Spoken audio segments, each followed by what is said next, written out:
sweet like a buttercup. You're a Barbie doll. Show them all what I'm made of. Strut down the hall. Won't stop till I get enough. All right, so buckle up, everyone, because today we are diving deep into a real constitutional head-scratcher. Oh, this is going to be good. It's the Equal Rights Amendment, or ERA for short. You know it. And I bet you're thinking, wait a minute, didn't we already deal with that like ages ago? Yeah, didn't that pass? And that is exactly what makes this so fascinating. Because on paper, it looks like it has enough states backing it up. Right. But the big question, the one we could untangle today, is whether it's officially, legitimately part of the U.S. Constitution. It's a good one. And it's a real mystery, right? Because you've got President Biden out there saying flat out, it is the law of the land. You know, making it official. Exactly. But then you've got the National Archivist basically pumping the brakes saying, hold on, not so fast. Yeah, what's she doing? And it might even end up going all the way to the Supreme Court. Wow. Oh, yeah, this thing could get big. So are we talking like a constitutional showdown then? That's exactly what it's shaping up to be, a real clash of the titans, with each branch of government trying to figure out, well, who has the final say? Who's boss? Right. Exactly. So, to get everyone up to speed, let's rewind the tape a bit, go back in time. Back to the beginning. To the 70s, actually. Okay. This whole ERA thing, it's been a wild ride, and since it was first proposed way back then. It's had its ups and downs for sure. Big time. The goal. Super simple, crystal clear, guarantee equal rights no matter your sex. Makes sense. But actually getting those words written into the Constitution, oh boy, that has been anything but easy. So walk us through it. How did it all start? Well, Congress, they got the ball rolling. Okay. Passed the ERA in '72, sent it off to the states to get their approval, the ratification thing. Got it. But here's the catch, and this is where it gets interesting. Congress, they put a deadline on the whole thing. States had until 1982, that was it, to make up their minds. 1982. And the big question is, did enough states sign on in time? Did they make the deadline? They almost did. Almost. By '77, 35 states had ratified the ERA. Okay, so they're getting close. Super close. Yeah. Just 3 states shy of the magic number, 38, to make it officially part of the Constitution. So close, but so far. And then things just stalled. Oh, really? Yeah, it was like the ERA hit a brick wall, it seemed like, for years. It was going to be one of those almost but not quite moments in history. I would have. Exactly. Yeah. But, and here's where things take a turn. Here we go. Decades later, picture this. It's 2020. Okay. Virginia jumps into the game Out of nowhere. and becomes the 38th state to ratify the ERA. Whoa, hold on. So they finally got the numbers. They did. It seemed like after all these years, the ERA had finally won. Case closed, right? You'd think so, wouldn't you? Yeah. But it turns out it's not that simple. Oh, no. What happened? Because Virginia, they ratified the ERA long after that 1982 deadline. Right. The deadline. And that, my friend, is where things get really complicated. Like, nobody's ever seen this before, this kind of situation. So what? It's like they won, but they also lost. Yeah, it's this bizarre legal gray area. Uncharted territory. Totally. Yeah. It looks like the ERA has the numbers, but the timing is way, way off. Ah, I see. So that's the problem. Exactly.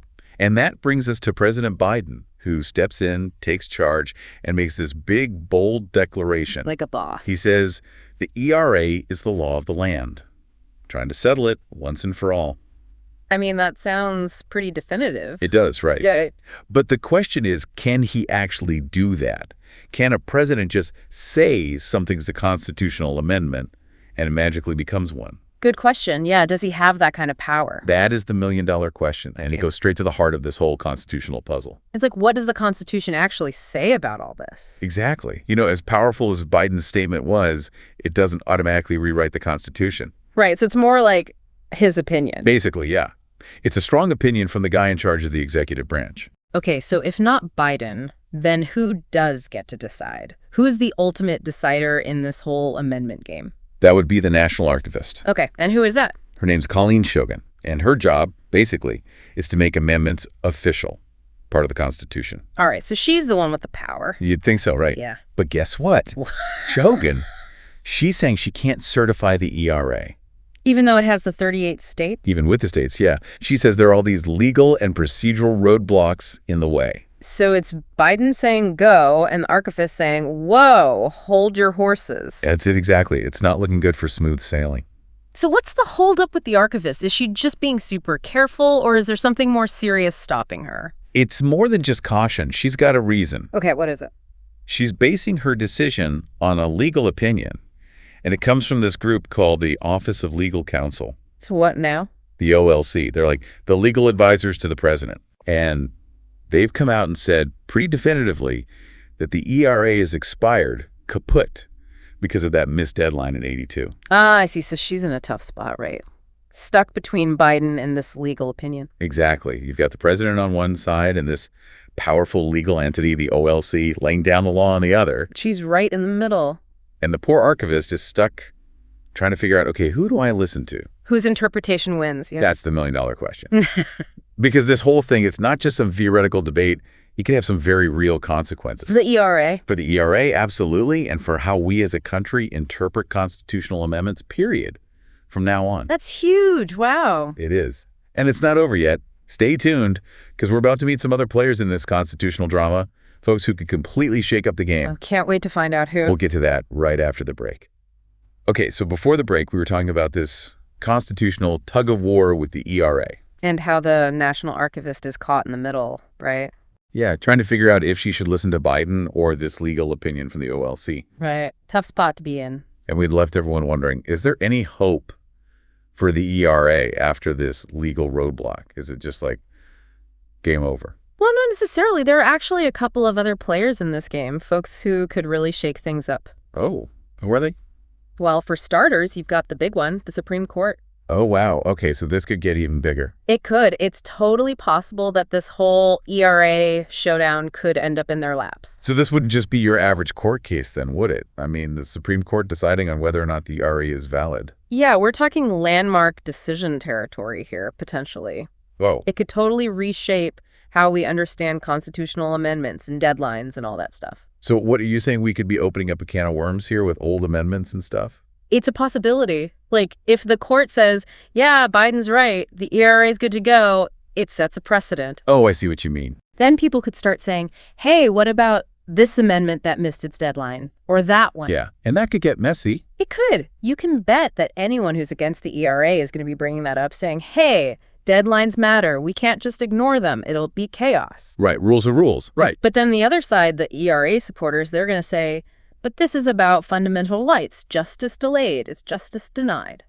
So the court would have to weigh those arguments, right? Yep. The need for order versus the fight for equality. Exactly. It's a heavy decision with consequences that could echo for generations. Wow. So the Supreme Court is one player, you said? One big player, yeah. But they're not the only one. Remember Congress? They have a part in this too. Oh, yeah, right. They started this whole thing. They did. And they actually have the power to kind of clear the path for the ERA. How? By just like getting rid of that 1982 deadline. Seriously? They can just do that? They could pass a new resolution, say, you know what? That deadline, we're taking it back. Sounds pretty simple. Why haven't they already done that then? Well, if only it were that easy, right? Getting anything passed in Congress is tough, but something like the ERA. Yeah, that's a whole other level. It's super politically charged. You need people from both sides to agree. Got to overcome all the procedural hurdles, like filibusters and stuff. You know, it seems like everything in politics these days is just one big stalemate. Yeah, partisan gridlock is a real problem. So yeah, it's an uphill battle for sure. But who knows? The ERA has already surprised us a few times. True. Maybe public pressure will force Congress's hand. Or maybe something will shift in the political landscape, you know? Stranger things have happened. Yeah, you never know. Okay, so we've got the court and Congress, but what about the people who have been fighting for the ERA all this time? The ERA supporters. Yeah, how are they feeling about all of this back and forth? Can you imagine? You've been fighting for something for decades, you see it finally within reach, and then bam, it gets stuck in this legal limbo. That's be heartbreaking. It's got to be tough. I mean, on the one hand, you've got Biden's declaration. Right, which is huge. It's huge. It's like finally someone in power is acknowledging their struggle, you know. So there's relief then? Definitely. But mixed in with that relief, there's also this, well, it's about time kind of feeling. Why did it take so long? Exactly. I'm sure a lot of ERA supporters are looking back thinking, what if past presidents had done more? Maybe we wouldn't be in this mess. And now they're facing even more hurdles? Yeah, it's like one step forward, two steps back. So yeah, there's definitely uncertainty and fear. That it'll all fall apart again. That the rug could be pulled out from under them. Exactly. It's gotta be so disheartening. They fight so hard for so long. Yeah. And now they're worried that it was all for nothing. It really shows you how dedicated these people are, though, right? Despite all the setbacks, the delays, the political games, they just keep going. Yeah, they never gave up. They're organizing, rallying, putting pressure on lawmakers. They refuse to let the ERA fade away. It's inspiring, you know? Even when the odds are stacked against you, it's important to fight for what you believe in. Absolutely. But let's be real here. The incoming Trump administration doesn't exactly bode well for the ERA. Oh, yeah. That's a whole other wrench in the works. We don't know for sure where they stand on the issue, but based on their past actions, well, let's just say it's not looking good. So the ERA's future really does depend on who's in power, huh? It's a huge factor. If the new administration actively opposes the ERA or throws up roadblocks, it'll make a tough situation even tougher. So I've got these legal battles, political maneuvering, and the unwavering passion of ERA supporters. Like a real-life political thriller. Right. And it's not over yet. But let's zoom out for a second. Why should all of this matter to the average person listening? That's a great question. It's easy to get lost in the legal jargon and political back and forth. Right. It can feel very inside baseball. Exactly. But this isn't some abstract debate, you know? It's about people's lives, their opportunities, whether they feel like they truly belong in this society. So this is about more than just laws on paper. Way more. It's about real-world impact. And I'm sure some people are thinking, but haven't we already made a lot of progress on gender equality? Do we really need an amendment for this? It's a common thought. But progress doesn't mean the job's done. Right. There's still work to do. Think of it this way. Would you build a house on a foundation with cracks in it just because parts of it look strong? Okay, I see where you're going with this. The ERA is about making sure the foundation of equality is solid. No cracks, no gaps. So it's about preventing future inequalities, not just fixing what's broken now. Exactly. It's like building a safety net for equality, making sure we don't backslide. Okay, I like that analogy, but how would the ERA actually make a difference in people's lives? Like, concretely, what would change? Well, for one, it would offer much stronger legal protection against sex discrimination. Okay, tell me more about that. Without the ERA, women and girls, they're just more vulnerable. In the workplace, in education, in healthcare, even housing. Really? It's that widespread? It can be, but the ERA would make it clear constitutionally that this kind of discrimination is wrong, period. So it's about holding people accountable. Exactly. Yeah. Individuals, companies, institutions, they'd all have to answer to a higher standard. So it's about leveling the playing field. That's a great way to put it. Everyone deserves equal opportunities and equal protection under the law. I'm sure some people would say we already have laws against discrimination, though. Yeah, that's true. We do. So why do we need a constitutional amendment on top of that? Because laws can change, right? They can be weakened, reinterpreted, even overturned. Depending on who's in charge. Exactly. But a constitutional amendment, that's much harder to mess with. It's like the ultimate safeguard. It's a statement of our nation's core values. It's saying, this is what we believe in, and it's not going away. Okay, so the stakes are pretty high then. They are. And with all this legal limbo, potential court battles, and the new administration, it's hard to say what the future holds for the ERA. It's like we're on the edge of our seats, waiting to see what happens next. Will the Supreme Court step in? Will Congress finally act? Will the new administration be friend or foe? It's anyone's guess. So much uncertainty. It's a real cliffhanger. But while we wait for the next chapter to unfold, there's one big takeaway I want you, the listener, to think about. What's that?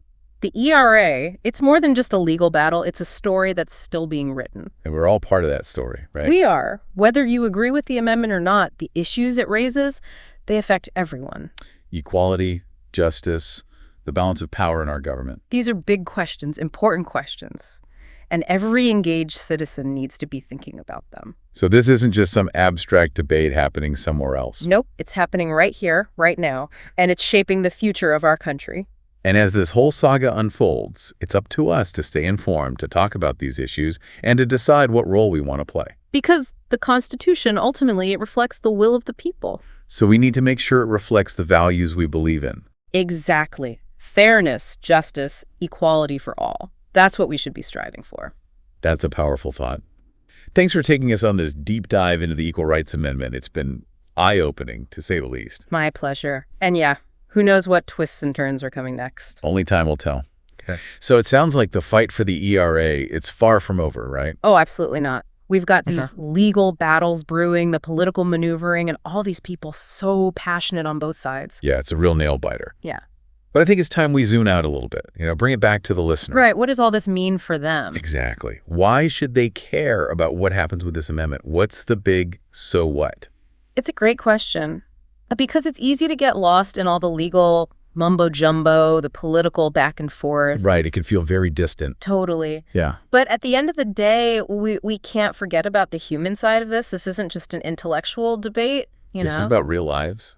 It is. It's about people's lives, their opportunities, their basic sense of fairness and belonging in society. And I'm sure some people are listening thinking, hold on, haven't we made a ton of progress on gender equality already? I hear that a lot. Do we really need an amendment for this? And it's a fair point. We have made progress. There's no doubt about that. But progress doesn't mean we've reached the finish line, Right. There's always more work to do. Exactly. Think of it this way.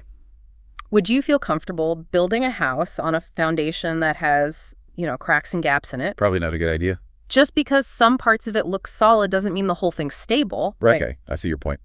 The ERA, it's about making sure the foundation of equality in our legal system, that it's rock solid. No cracks, no weak spots. Exactly. It's about preventing future inequalities from happening in the first place. Okay, so it's not just about fixing what's broken. It's about preventing future problems. You got it. It's like we're building a safety net for equality, making sure we don't slide backwards. I like that. Yeah. But can you give us some specific examples, of how the ERA would actually make a difference in people's lives? What would change? Absolutely. So one of the biggest impacts would be in how we protect people legally from sex discrimination. Okay. Right now, without the ERA, women and girls are just more vulnerable to being treated unfairly. Really? In what ways? Well, think about things like employment, education, healthcare, even housing. You're saying there's discrimination in all those areas? It can happen, yeah. But with the ERA, it would be crystal clear in the Constitution that this kind of discrimination is wrong, full stop. No more loopholes. Right. Everyone, individuals, companies, institutions, they'd all be held to a higher standard. So it's about accountability, making sure everyone plays by the rules. Exactly. Leveling the playing field, making sure everyone has equal opportunities and equal protection under the law. Makes sense. But I bet some people would say, we already have laws against discrimination, so why do we need this amendment too? Yeah, that's a fair question. And it's true, we do have laws. But laws can be changed, They can be weakened. Exactly. Reinterpreted, even overturned, depending on who's in power or what the political climate's like. Yeah, that makes sense. But a constitutional amendment, that's a whole other level. It's much harder to change. So it's like an extra layer of protection. Think of it as the ultimate safeguard, a statement of our nation's core values. Okay, so we can't take these rights for granted. We need to make sure they're protected for the long haul. That's exactly right. But, getting back to where we are now with this whole legal back and forth, the potential court cases, the new administration coming in, well, it's anyone's guess what happens next with the ERA. It's kind of a cliffhanger, isn't it? It is. Will the Supreme Court weigh in? Will Congress finally take action? Will the new administration be supportive? Or will they create more roadblocks? There are just so many unknowns. So much uncertainty. It's true. But while we wait to see what happens next, there's one really important thing I hope our listeners will take away from all of this. What's that? The ERA, this fight, it's not over. This story, it's still being written. And in many ways, we all get to be a part of how it unfolds. We have a role to play. We do. Whether you agree with the amendment itself or not, the issues it raises, they affect all of us. They're fundamental to who we are as a society, right? Exactly. Equality, justice, the balance of power in our government, these are big questions, important questions. And I think every engaged citizen, every person who cares about the future of this country needs to be thinking about them, talking about them. So this is bigger than just a legal debate. It's about who we are, what we stand for, and it's about what kind of future we want to create. And as we've seen, this is not just some abstract concept. It's playing out in real time, affecting real people's lives. It is. And as the saga continues, I'd really encourage everyone listening to stay informed, stay engaged, and to think about what role you want to play in shaping the future of equality in America. Because ultimately, the Constitution, it belongs to all of us, right? It does. And it's up to us to make sure it reflects the values we truly believe in: fairness, justice for all. That's what we should be striving for. That's a powerful message to end on. Thanks for taking us on this deep dive into the Equal Rights Amendment. It's been fascinating. And honestly, a little bit nerve-wracking, too. It has. It's been my pleasure. And yeah, who knows what twists and turns are still to come. We'll all be watching closely to see what happens next. Thanks for listening, everyone. Sound the alarm. I'm coming up. We'll have the ball. I'm sweet like a buttercup. You're a puppy dog. Show them all what I'm made of. Strut down the hall. Won't stop till I get enough.